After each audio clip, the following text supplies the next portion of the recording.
Let's have a conversation. So you literally were one of my very first followers. And then when you followed me and I, followed back, I was like, this dude is cool. Like, if they say talk to your manager, you just say, you know what, talk to the hand. You don't need to be on my podcast. But yeah, dude. Yeah, you do a great job. Thank you. I always get a kick out of talking with you on Patreon. You have a really good,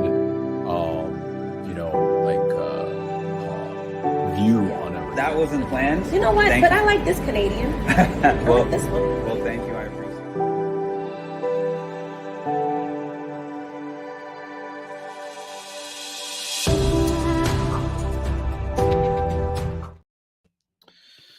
Hello, everybody. Good evening. Sorry I delayed this a couple of times. I'm feeling slightly not that great right now, but I'm feeling okay. I put on the live to do the live, and I was trying to kind of push it back until this headache subsided, but it's probably not going to before the new year comes in anyways. So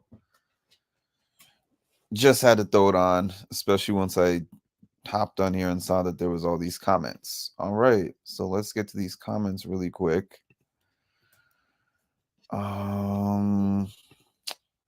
Getting into these comments.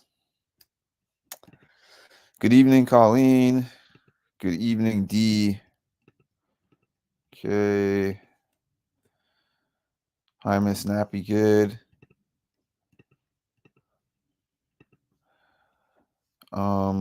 Okay. Let's have a conversation. For anyone who was not on my music and mental health page, the reason I started saying let's have a conversation is because when I started doing these Big Brother, well, it was at the time it was not recaps, it was actually like Big Brother live stream with my commentary. And I would put it on and I would stream the live stream and then I would speak while it was on.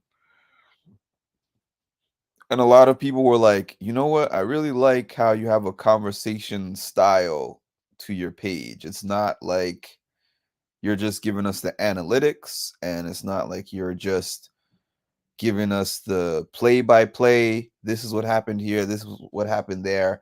It's more of an engaged and conversation style. So I was like, yeah, that's generally how I tend to be, more conversation, stories, things like that. So then I went out and got somebody to help me create this piano introduction.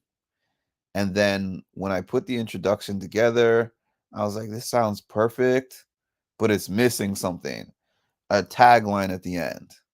So that's why I added that let's have a conversation thing at the end. Hi, Edward. Happy New Year. Early Happy New Year.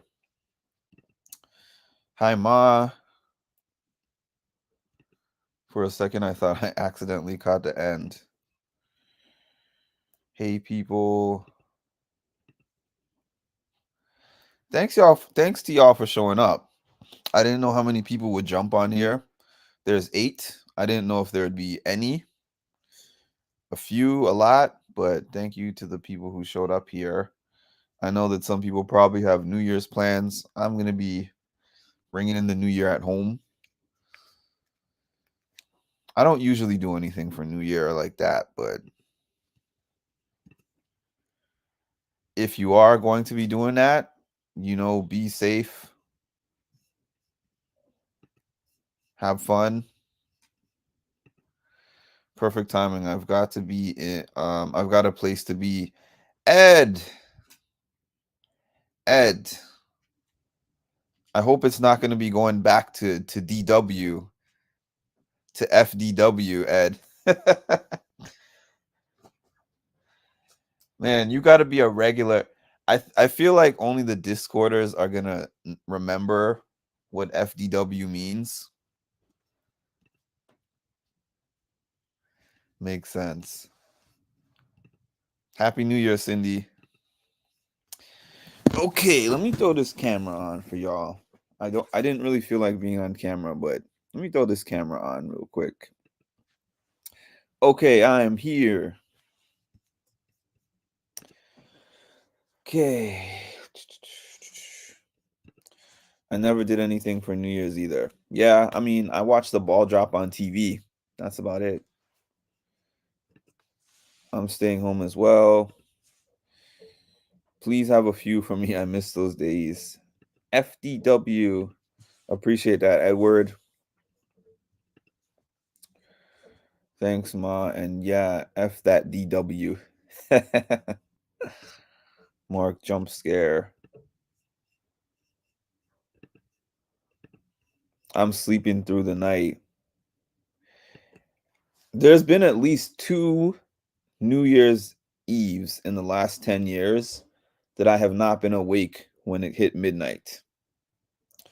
I'll probably be awake today because I took a nap already, but it's not a huge deal for me. All right. So I listed this as a 2024 wish list, and mainly this is going to be specifically for the page. I don't really do resolutions like that. I used to, but then I just realized you start off doing something, you're like, I want to do these 25 things at the start of the year. You start off really good in January, and then you kind of fall off track.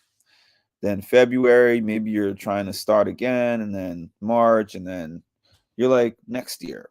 So instead of making like a once per year annual thing, I decided to just, continuously make small goals throughout the year. But I wanted to start with people who I would like to interview on this page. I still want that Mimi interview. Obviously, it didn't happen this year, but I want to make that happen 2024. And I just have it in my mind that that is possibly going to happen next summer when the new Big Brother starts. It's probably not going to happen before then, but in my mind somewhere, that is going to happen next summer. I'm going to get abs this year. I would love some abs, but it hasn't happened in. When's the last time I had real visible abs? That was probably early 20s at this point.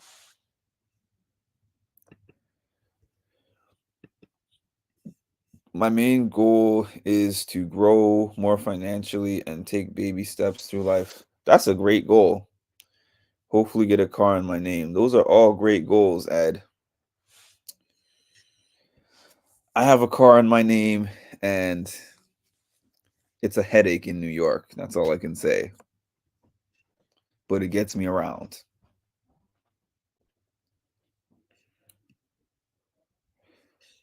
Thanks. The good goals, Ed. I saved up for my first car a few years ago. Are you planning to buy a car? Are you planning to finance a car? I mean, if you're able to buy one outright, it's always the best not to have a monthly bill under your name for that, since you're already going to have to pay for the insurance, gas, maintenance, all that good stuff. Yeah, so Mimi. Okay, so Mimi's the first one that came to mind. Who else? I would kind of like to interview Dee and or Austin from this season of Survivor. I'm not going to say either of them are on the top of my priority list, but they're there somewhere. Ooh.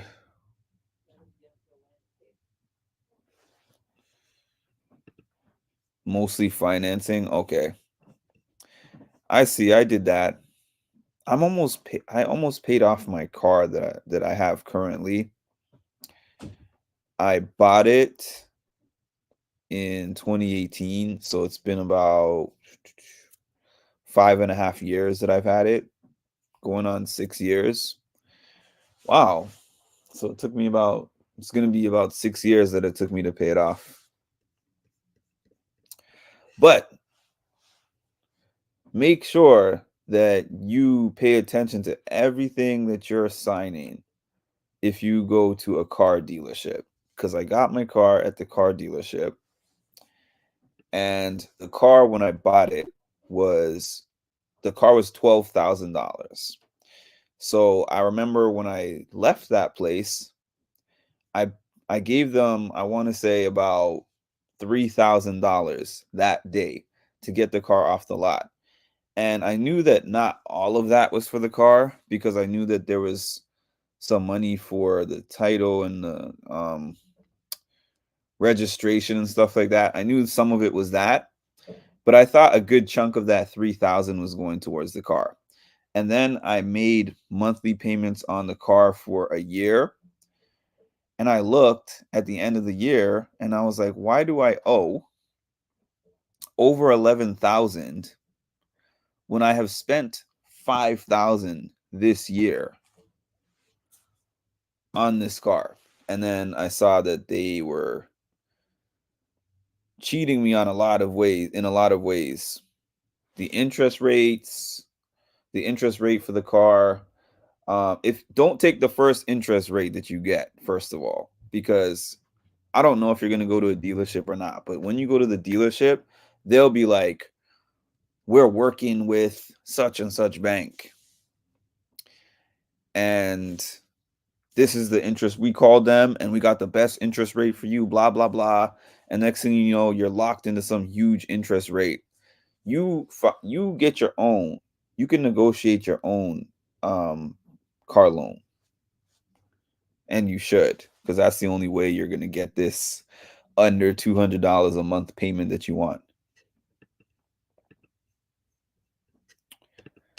Not that I'm an expert, but I am an expert on a car dealership screwing me over. I've probably put twice as much into this car as what I should have. Okay, so those are two Survivor people. I would love to have CT. I would love to have CT on the channel. Raven from the Circle. Let's see.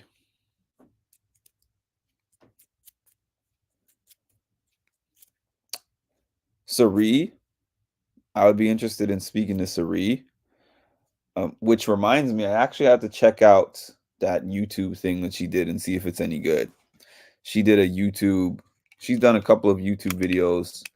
I think one was with Jared, and I think one was with Jared and Izzy. I think Izzy was on it. I know that a lot of people were like, we don't care about Blue, but I'd be kind of interested in speaking to Blue, not because of her having anything major to tell me about Big Brother. I just think she would be interesting. For my page, I think that I have 870 something subscribers the last time I looked. And my other page has about 2,200 and something. But for this page,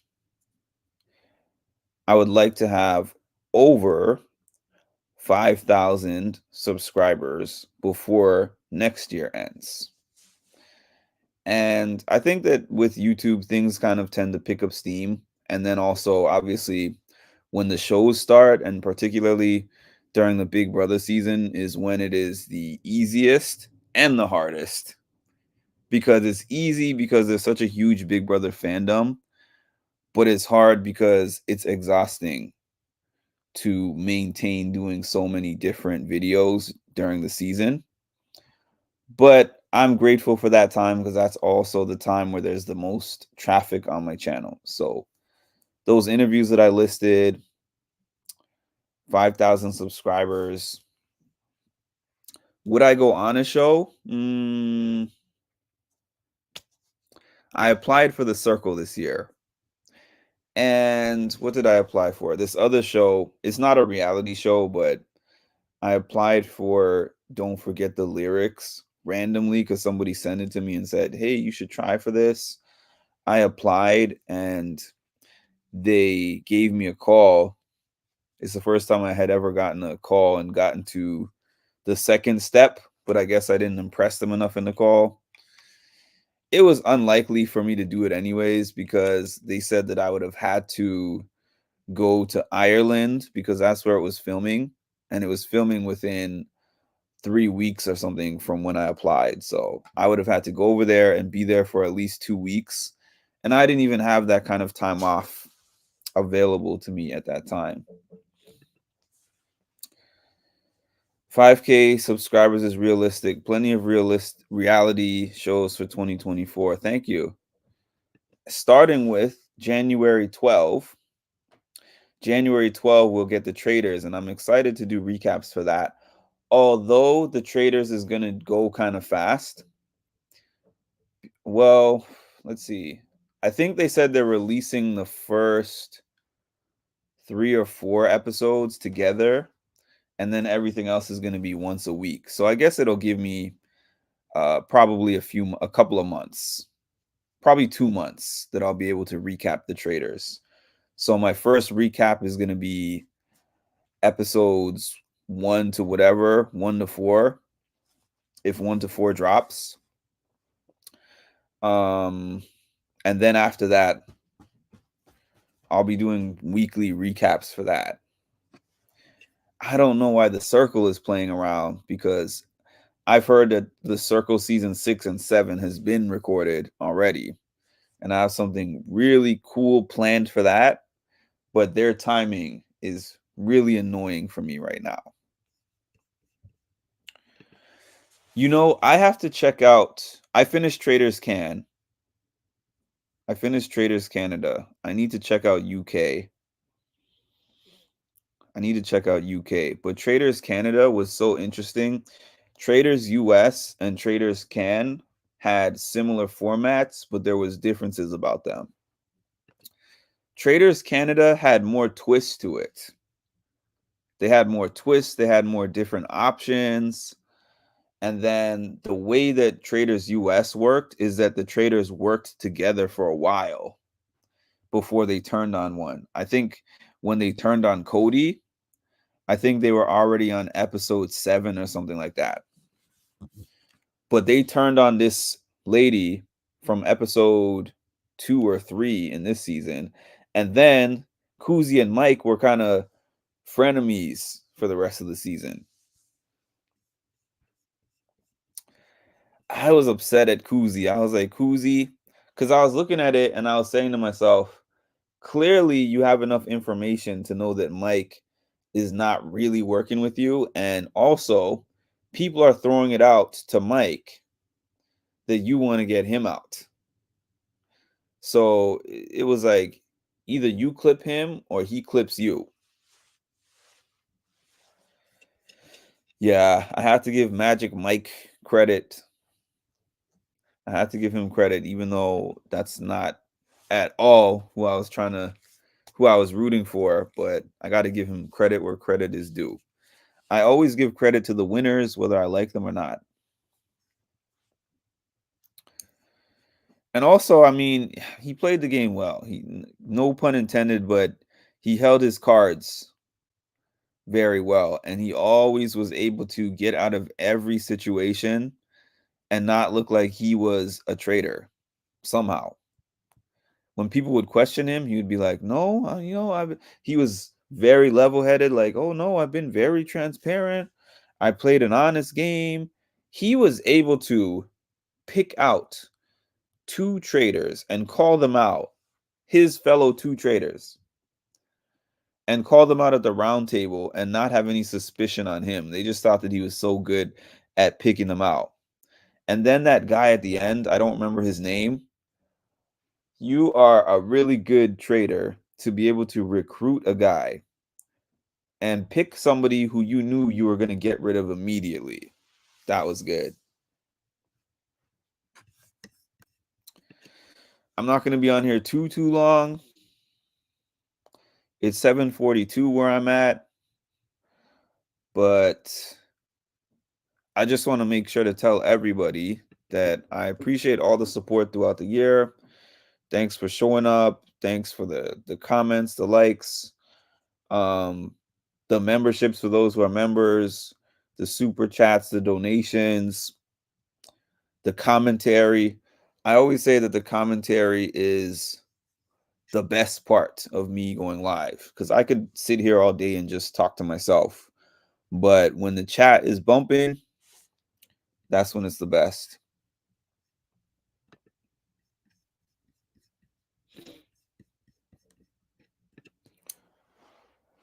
What would y'all like to see on my channel? Y'all who are here, what would you like to see on my channel in the next year? Drop something in the comments and let me know.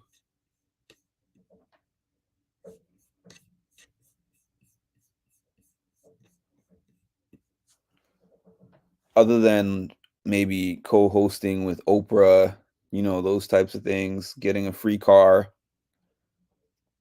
giving out free cars, who knows? Who knows what 2024 is going to bring? What is Jackbox? What is that?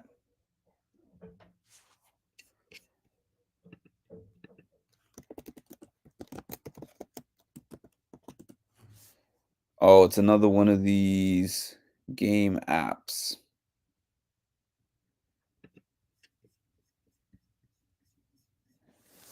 Okay, so I'm about to hop off of here, but once again, just thank you to everybody for all your support throughout the year, and I hope that everyone has a happy and safe new year, and whatever goals that you have for the new year, that you are able to stick to them and achieve them.